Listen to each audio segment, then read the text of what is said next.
Within 1 year, a wildfire that came through our town actually burnt that house down.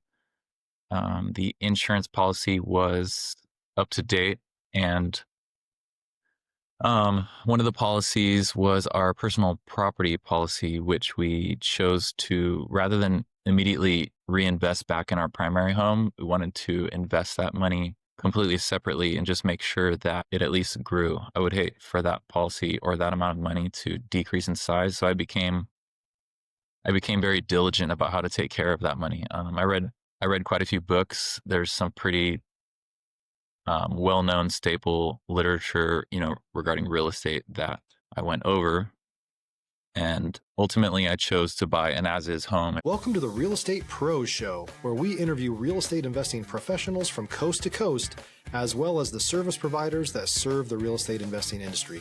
Our goal is simple: share what's working now to help you improve and scale your business to the next level and meet the pros that can help you get there. Real Estate Pros is powered by Investor Fuel, America's leader in helping real estate investors and professionals build the business you need to live the life you've always dreamed of. Let's start today's show.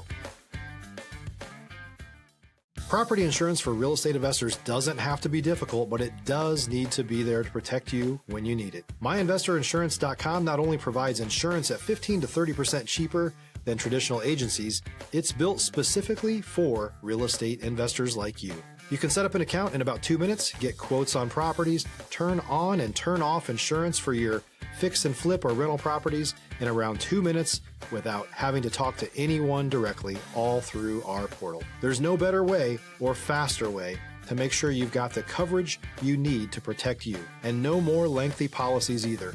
Once you're set up, you're billed monthly and prorated by the day for however long your policy is active. It's powered by MSI, the third largest independent MGA, with 1.5 million customers and more than $1 billion in cumulative premiums written. Get set up today in about 2 minutes at myinvestorinsurance.com/fuel. Hey everyone, welcome to the Investor Fuel podcast. I'm your host, Michelle Kessel, and today I'm joined by someone that I'm looking forward to chatting with, Stephen Horan, who's been making serious moves investing in California. So excited to have you here, Stephen. Hello, thank you. Awesome. I think our listeners are going to take something away from how you're approaching your small rental portfolio. So let's dive in. For those not familiar with you and your world, can you give us the short version of what your main focus is? The short version of what my main focus is scaling my current portfolio. Equity that's built up. I'm just trying to be creative in whatever opportunity presents itself, whether that's a small multifamily, whether that's like an affordable self-storage facility.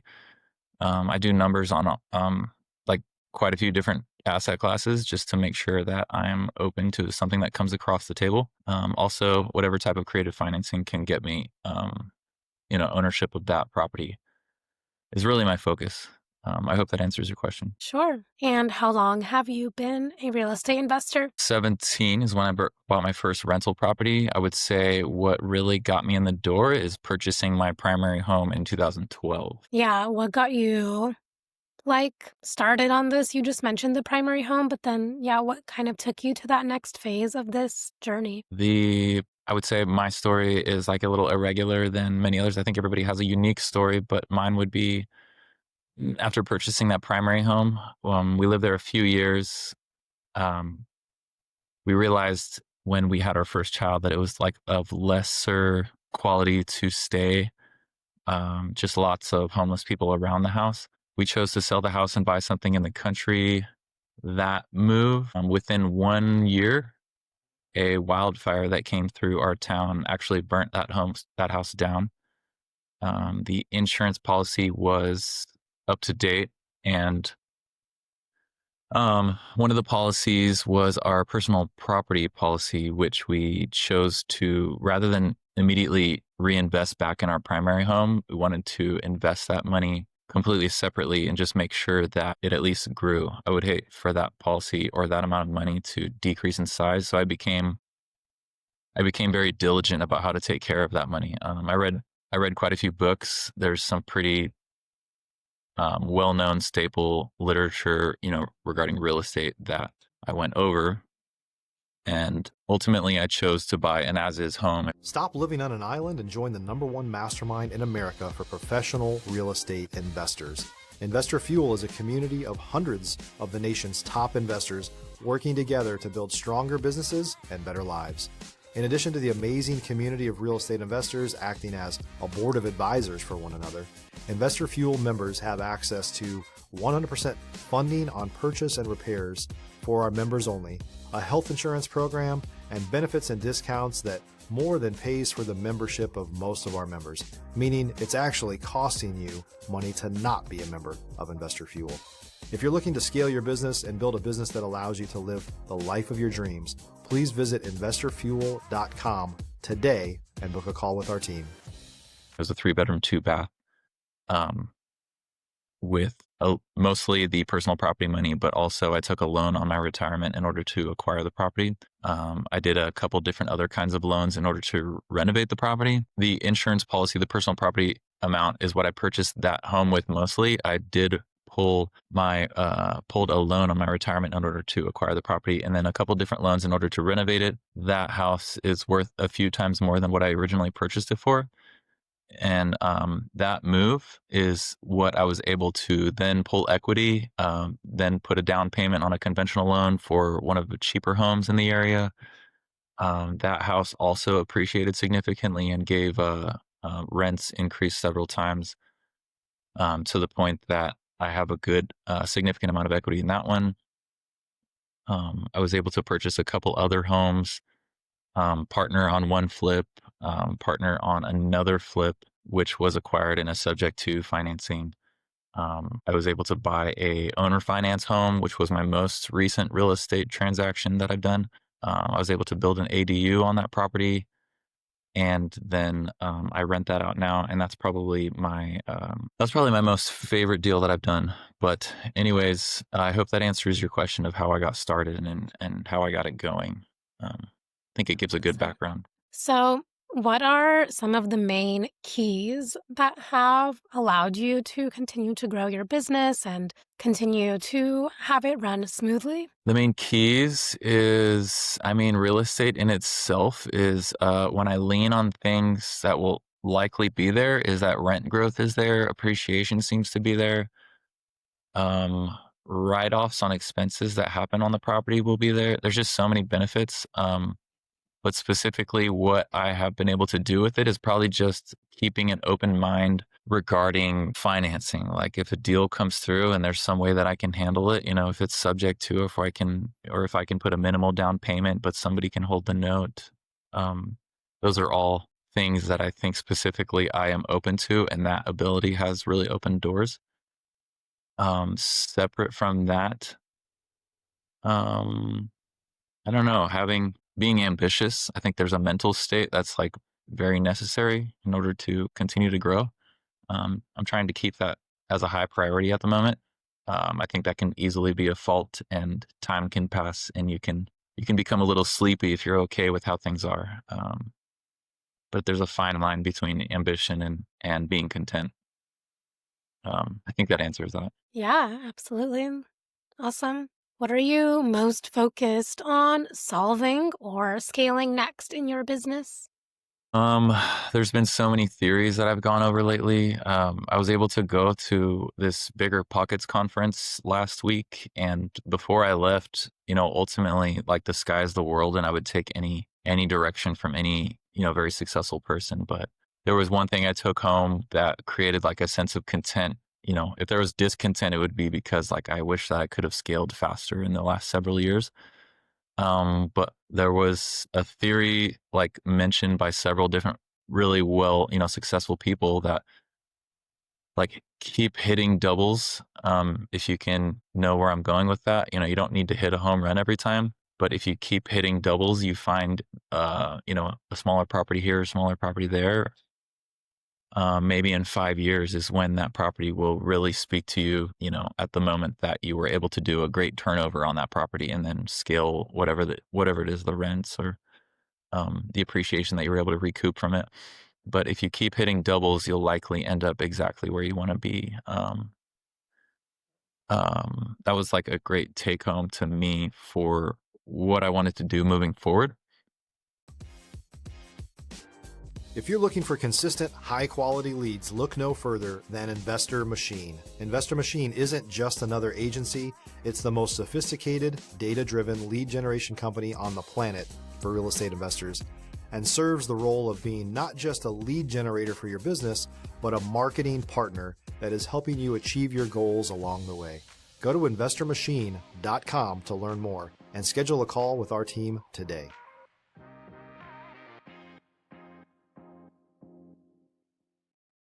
With that, I was able to like consider even just this FHA option that I briefly mentioned earlier, where, technically I would live in the property for a certain amount of time for the first year, which is like a limited amount of time that I would actually live there. I may use it to like stay on call at the hospital. But after that first year, I would be able to increase rents. I would write off against my W-2 because it's an FHA property. Um, there's like, and it's a 4-unit. So once I move out, I got another 25% of my rent's coming in. And to me, that's hitting a double. It's not like finding a property for 100,000 less than it's worth and, renting for twice as much as you thought. But to me, it is a double. The math really worked out. The ROI for the minimal down payment that I needed to put down is like really significant. And anyways, that's a big take home. It's like a big focus. I just want to keep hitting singles and doubles. If a home run comes along, then, that's going to be pretty special when that happens. But anyways, I hope that answers that. Yeah, absolutely. I love that answer. That's a really good way of looking at things and having a goal that keeps you focused on, what's possible to accomplish. So every business owner I know has those moments where things get real, maybe deal that goes sideways, or you need to make a fast pivot. Would you mind sharing a moment like that you've experienced and how you had to overcome it? A deal that went sideways. This is specific to what my opinion is, of a way we needed to pivot. But we purchased a commercially zoned property in a vacation area near Mount Shasta, California. Originally, very briefly after COVID, Airbnb and short-term rentals were just like, it was pretty obvious what the returns are and what I think they were popping up everywhere they could. We did get on that train and for, I want to say around a year, it was obviously producing very well.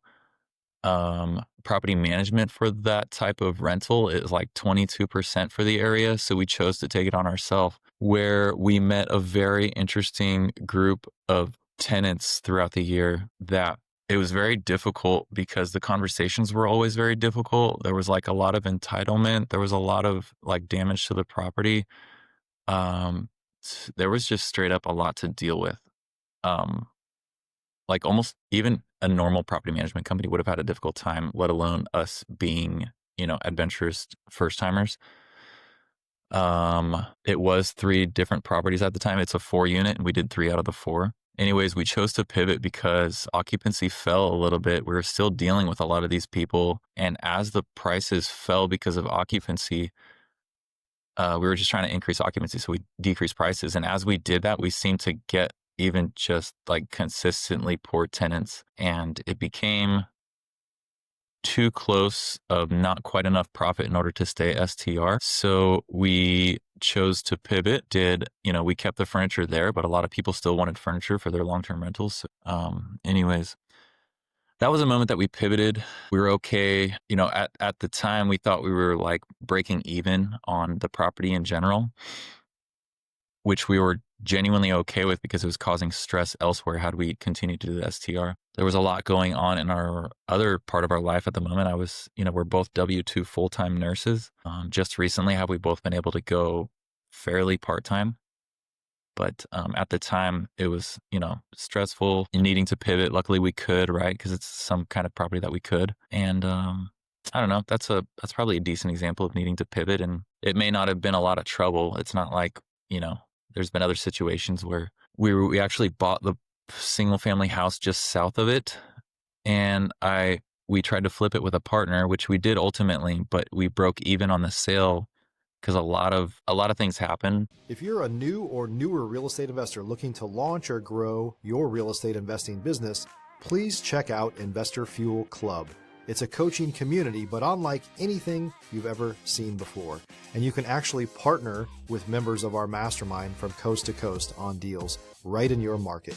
There's no better opportunity to build a consistent business than to literally partner with pros to help you avoid costly mistakes, avoid the need for capital to do deals, and help you eliminate your fears as you're starting your business. Learn more about Investor Fuel Club at investorfuel.com/club. One was a big expense that this is a part of California that freezes significantly, like lots of snowfall. The pipes, they had water pipes going in the attic that froze and bursted and soaked a couple different bedrooms, which we needed to repair the floor and walls that we had already done. That was a significant cost expense that we didn't expect. I don't know. That's probably one example of a hurdle there that we overcame, learned from. Like, let's try to keep the water constantly running or insulate it well or keep a certain amount of heat in the house to where things like that don't happen. Um, I don't know. Everything does have a learning property to it. And I couldn't, advise any less that just keep a microscope on everything you're doing and hold on very loosely, but keep a microscope on it, I would say. Yeah, absolutely. And that makes a lot of sense. I think with real estate, sometimes things happen that are out of our control, and all we can do is, try to resolve it and move forward, especially when you're here for that long-term game. Absolutely. When it comes to growing your business, whether that's through networking or relationship building, what are some things that have made the biggest difference for you? To be completely honest, I feel like that is such a weakness of mine. It's been 8 years since I started investing in real estate, and only lately have I been able to go to my first real estate meetup 2 weeks ago. And that is because I obligated myself to go to BPCon, the Bigger Pockets convention. And leading up to that, one of the girls that was going to be there said, "Hey, well, there's a local one you should come to." And I said, okay. I just recently moved to Sacramento area, which we don't have a network whatsoever in. I thought it was a good time to just, I'm going to the convention. I have more time to focus on real estate.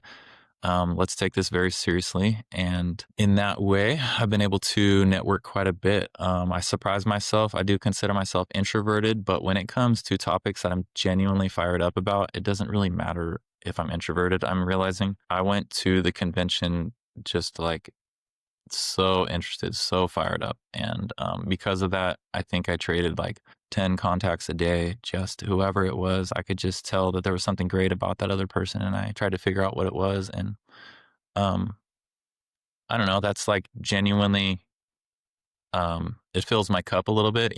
Obviously it's networking. Obviously that's some sort of benefit like in itself. But when I can see a person and I see that it's not completely selfish, right? Like we're all trying to get to a better spot, but I genuinely believe that like we could help each other get there. And if there's not a benefit that I can provide, like I feel like I know somebody that could help them, and sometimes passing the buck like really comes around to you in karma somehow. So I kind of ran with that, and just the two little, like I went to that one meetup and then I went to this convention, and I have no doubt in my mind I'm going to continue doing that. But genuinely a weakness of mine. I've been able to do a lot independently. I've met a lot of handymen and a couple different agents. I usually stick to the same loan officer for residential stuff, but there's a lot of products out there regarding loans and stuff. So I need to just, be a little more creative, tap into the network, and be optimistic in everybody that I meet. And in my opinion, I think that's going to start being a strength. And that's how I feel. Yeah, absolutely. Those relationships that you connect with are everything in this space. So I love that you're taking advantage and seeing the value of that, even when it's, not as consistent as you desire yet. It sounds like you're on your way. Yeah. Awesome. So before we wrap up here, if someone wants to reach out, connect, learn more from you, where can people connect with you and reach you? Reach me. Email is like, I'm so available through email. I would reply at any moment. That is asset.adventure@outlook.com. That's asset like ASSET.adventure@outlook.com. I do have the same handle on my Instagram, and I love seeing other people's projects, face their life on Instagram. I think it's a very fun way to connect. I do post just a handful of stuff of what I've done so far, and do expect to, give a better picture of everything I'm doing and think about. I try to share that on my Instagram. That's also um, asset.adventure. That is the name of my Instagram. Um, that's about it. Perfect. Well, listen, I appreciate your time, your story, and your perspective. Thank you for being here. Thanks, Michelle. Loved sharing my story with somebody. Of course. And for those listeners tuning in, if you got value from this, make sure you've subscribed. We've got more conversations with operators just like Steven who are building real businesses, and we'll see you on our next episode. Thanks for joining us for today's Real Estate Pros Show. You can learn more about the amazing benefits of the Investor Fuel Mastermind community, including surrounding yourself with hundreds of other rock stars, 100% financing for your deals, and members-only discounts from vendors you're likely already using that, as a member of Investor Fuel, will save you more than the cost of your membership. Visit investorfuel.com to learn more. If you're interested in joining us as a guest of this show, please visit investorfuel.com/pros to apply. You can also check the show notes for access to free resources, how to get access to world-class lead generation, and much more. Don't forget to subscribe so you never miss another episode. Have a great day. We'll see you on the next show.